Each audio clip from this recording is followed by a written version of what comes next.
Bonjour à tout le monde, bonjour mes frères et sœurs, bienvenue dans ma chaîne YouTube, soyez les bienvenus. Alors, j'espère que vous allez bien, moi je vais très bien par la grâce de Dieu. Alors, nous allons faire une petite étude en ce jour pour savoir c'est quoi la crainte de l'Éternel. Nous entendons souvent la crainte de l'Éternel, c'est quoi en fait? La crainte de l'Éternel, c'est quoi? Craindre Dieu.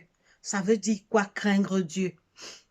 Nous allons faire une courte prière pour appeler la présence du Seigneur dans nos cœurs et nous allons directement commencer. Prions. Seigneur Dieu, notre Père, notre Roi, merci de nous avoir gardés, protégés depuis le matin jusqu'à présent. Pardonne nos péchés. Alors que nous allons faire cette petite étude, Seigneur, enseigne-nous, explique-nous toi-même. Prends le contrôle de cette étude et que seul l'honneur et la gloire te reviennent parce que tu es Dieu. Souviens-toi des malades dans les hôpitaux, les prisonniers, les aveugles, les lépreux, les enfants de la rue. Toutes les familles endeuillées, ne les oublie pas. Viens dans nos cœurs. Éloigne tout orgueil de nous, rends-nous humbles, Papa. C'est au nom de Jésus-Christ, notre Roi et Seigneur, que nous t'avons ainsi prié. Amen. Alors, mes frères et mes sœurs, nous allons faire cette étude pour savoir c'est quoi la crainte de l'Éternel. Alors, pour ça, nous allons lire le psaume. Nous allons lire le psaume 111 à partir du verset 10. Nous allons lire le psaume 111. Psaume 111, verset 10. On va écouter ce que la Bible nous dit. C'est quoi la crainte de l'Éternel? Parce que les gens aiment souvent dire la crainte de l'Éternel, la crainte de l'Éternel. Psaume 111, à partir du verset 10, il est écrit. Lisez également chez vous. Psaume 111, 10, il est écrit. La crainte de l'Éternel est le commencement de la sagesse. Tous ceux qui l'observent ont une raison sainte. La crainte de l'Éternel, c'est le commencement de la sagesse. La crainte de l'Éternel, c'est le commencement de tout. Quand on dit la crainte de l'Éternel, ça ne veut pas dire qu'on doit avoir peur de Dieu. Non, Dieu n'est pas méchant. Dieu est bon. Dieu est amour. Dieu nous aime. Au contraire, on doit s'approcher vers lui avec assurance parce qu'il est un Dieu d'amour. Dieu n'effraie personne. La crainte de l'Éternel, c'est juste le respect. Le respect parce que c'est lui qui nous a créés. On doit le respecter. On doit s'éloigner du mal parce que Dieu est saint et il n'aime pas le mal. Donc la crainte de l'Éternel, c'est d'abord aimer Dieu, le respecter, le donner honneur et gloire. Nous allons relire. La crainte de l'Éternel est le commencement de la sagesse. Tous ceux qui l'observent ont une raison saine.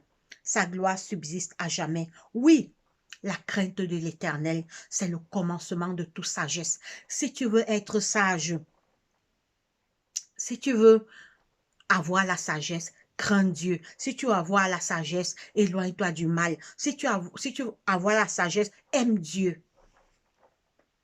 Aime Dieu. Dieu, c'est notre créateur. C'est Dieu qui nous a créés.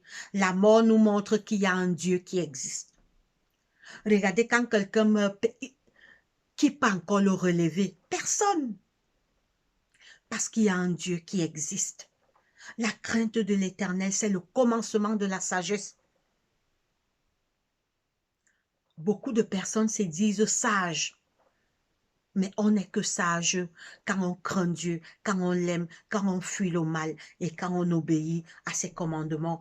En bref, la crainte de l'Éternel, c'est la haine du mal. La crainte de l'Éternel doit nous pousser à fuir le mal parce que c'est Dieu qui a créé cette terre. C'est Dieu qui est le créateur de ce monde. Dieu a le droit sur nous par création et par rédemption. Par création parce que c'est lui qui nous a créés de la poussière de la terre, par rédemption C'est parce que c'est lui qui a envoyé son fils Jésus mourir sur la croix pour nos péchés. Si Jésus n'était pas venu, la race humaine serait déjà détruite à jamais. Regardez au temps de Noé, il y a seulement eu 8 survivants. 8 personnes sont entrées dans l'arche. S'il n'y avait pas ces 8, la terre serait déjà détruite. Je ferai une étude sur l'histoire de Noé, le déluge. Je ferai une étude prochainement. On va comprendre ce qui s'était passé et quelle leçon pour nous en cette génération du 21e siècle. Ce qui s'est passé au temps de Noé, qu'est-ce que ça doit nous servir comme exemple? Alors, nous allons encore lire Proverbe 9.10. Proverbe 9.10. Retenons déjà que la crainte de l'Éternel, c'est le commencement de la sagesse. Dans tes études, mets Dieu devant. Dans ton travail, mets Dieu devant. Dans ton business, mets Dieu devant. Ne mets pas Dieu de côté. Appelle Dieu dans tout ce que tu fais. Appelle Dieu dans ton foyer. Appelle Dieu dans ta famille. Appelle Dieu dans tes études. Appelle Dieu dans tes business. Lui seul va te donner la sagesse pour bien gérer ta vie, tes entreprises, ta famille, tes enfants, ton époux, ton épouse. Alors, nous lisons Proverbe 9, 10. Proverbe 9. Proverbe, c'est dans l'Ancien Testament. Proverbe 9, 10, il est écrit. Proverbe, alors là, j'utilise Louis II. Proverbe 9, 10. Proverbe 9, 10, il est écrit. Alors, je vais essayer de m'améliorer pour commencer à mettre ces versets bibliques pendant que je vais parler de la parole de Dieu. Proverbe 9, 10, il est écrit. Proverbe 9, 10. Proverbe 9, 10, il est écrit. Le commencement de la sagesse, c'est la crainte de l'Éternel. Et la science des saints, c'est l'intelligence. La crainte de l'Éternel, mes frères et mes sœurs, c'est le commencement de la sagesse. La crainte de l'Éternel, c'est s'éloigner du mal, fuir le mal, faire le bien, aimer Dieu, aimer Jésus-Christ, son Fils, qui est venu mourir sur la croix pour nos péchés. Donc, si on dit qu'on est sage, la sagesse doit aller avec la crainte de Dieu. Les deux sont associés, la sagesse et la crainte de Dieu. Quand on dit craindre Dieu, ça ne veut pas dire qu'on doit avoir peur de Dieu. Dieu n'est pas un lion qui va nous manger. Au contraire, Dieu nous a créés. Dieu a créé nos premiers parents. Adam et Ève, tout était parfait. Si nos premiers parents étaient restés fidèles, ce qu'on ne devait jamais connaître, la mort et le mal. Donc, mes frères et mes sœurs, retenons que la crainte de l'Éternel, c'est fuir le mal. Et si nous voulons avoir la sagesse, craignons Dieu, aimons Dieu, faisons du bien sur la terre, aimons Jésus-Christ, respectons le sacrifice qu'il a consenti sur la croix pour nous sauver. La crainte de l'Éternel, c'est le commencement de la sagesse. Oui, parce qu'on n'est que sage quand on commence à craindre Dieu. On n'est que sage quand on commence à aimer Dieu et le respecter. La crainte de l'Éternel, c'est aimer Dieu. Donc, si vous voulez être sage, aimez Dieu. Si vous voulez être sage, respectez Dieu. Vous aurez la vraie sagesse.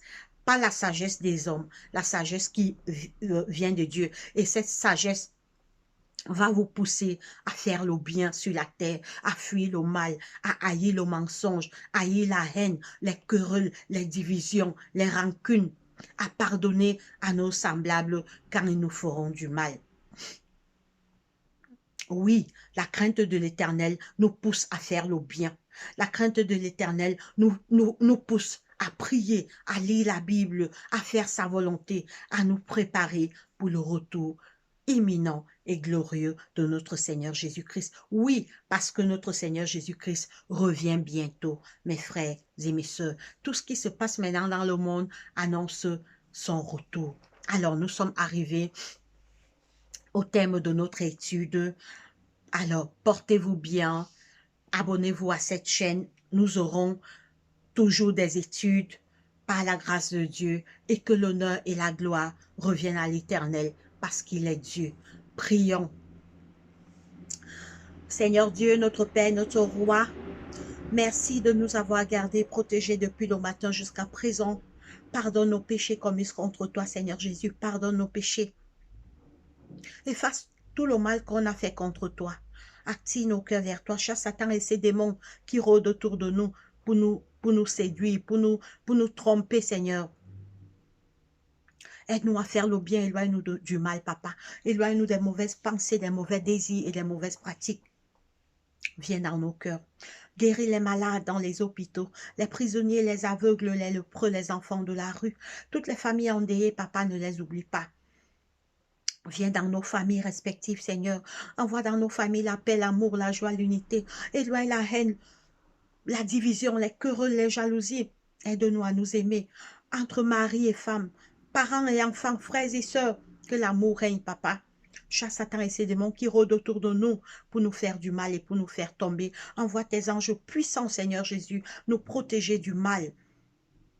Protège-nous par tes anges de tout danger, de tout mal, des sorciers, des jaloux, des esprits maléfiques, de tous les pièges que Satan et ses démons vont préparer pour nous attaquer. Que tes anges soient là à nos côtés pour veiller sur nous. Active nos pensées vers toi, Seigneur.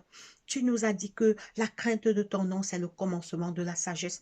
Aide-nous à te craindre, Papa, et à faire le bien. C'est au nom de Jésus-Christ, notre Roi et Seigneur, que nous t'avons ainsi prié. Amen. Mes frères et sœurs, nous sommes arrivés au thème de notre étude. C'était juste une petite étude.